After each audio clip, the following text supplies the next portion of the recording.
विवेक की शक्ति। कई वर्ष पहले की बात है।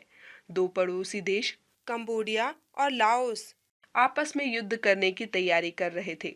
झगड़ा दोनों देशों में बहने वाली नदी को लेकर था। नदी का नाम था मीकांग, जो लाओस से निकलकर कंबोडिया में बहती थी। नदी दोनों देशों के लिए बहुत महत्वपूर्ण थी। साथ ही दोनों देशवासी उसे पूछते भी थे। नदी के पानी की सिंचाई से दोनों देशों के खेत हरे भरे रहते थे। सर्वत्र हरियाली छाई रहती थी। दोनों देशों में खुशहाली थी।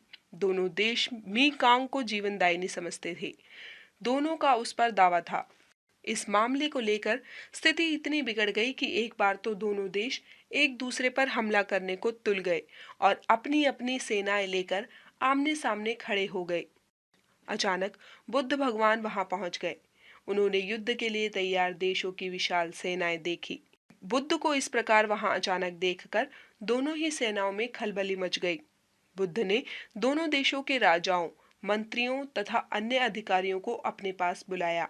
दोनों सेनाओं के बीच खड़े होकर वे ऊंची आवाज में प्रश्न करने लगे। तुम लोग आपस में क्यों युद्ध करने जा रहे हो? हमारे जीवन की आधार मीकांग नदी के जल के लिए। बुद्ध को जवाब मिला, नदी का जल और मानव का रक्त, इन दोनों में से कौन मूल्यवान है तथा आवश्यक है? बुद्ध ने पुनः प्रश्न किया। मानव का रक्त नदी के जल से अधिक मूल्यवान तथा आवश्यक है। एक स्वर में दोनों ओर से उत्तर मिला। अगर ऐसा ही है तो तुम लोग कम मूल्यवान जल के लिए महत्वपूर्ण और आवश्यक रक्त को क्यों बहाना चाह रहे हो? बुद्ध भगवान ने प्रश्न किया।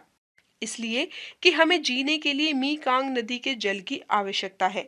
दोनों ओर से एक ही जवाब मिला। अगर तुम लोग जीना चाहते हो तो मरने के लिए क्यों तैयार हो गए हो? बुद्ध ने फिर प्रश्न किया।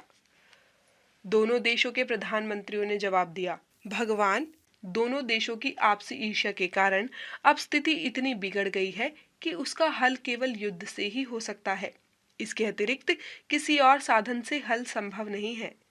बुद्ध ने प्रश्न किया, अगर ईर्ष्या का जवाब ईर्ष्या से दिया जाए तो आखिर ईर्ष्या का अंत कहाँ होगा? दोनों सेनाओं में शांति छा गई। दोनों पक्ष सोच में पड़ गए। कोई उत्तर देते न बना। महात्मा बुद्ध ने उन्हें समझाया, विवेक से हर समस्या का हल खोजा जा सकता है। एक शांति सभा बनाओ, असली स्थिति को जांचो, परखो और फैसला करो। दोनों देश मान गए और युद्ध टल गया। वास्तव में विवेक एक ऐसी शक्ति है जिसके द्वारा मानव हिंसा और सर्वनाश को रोककर शांतिपूर्वक जीवन बिता सकता है।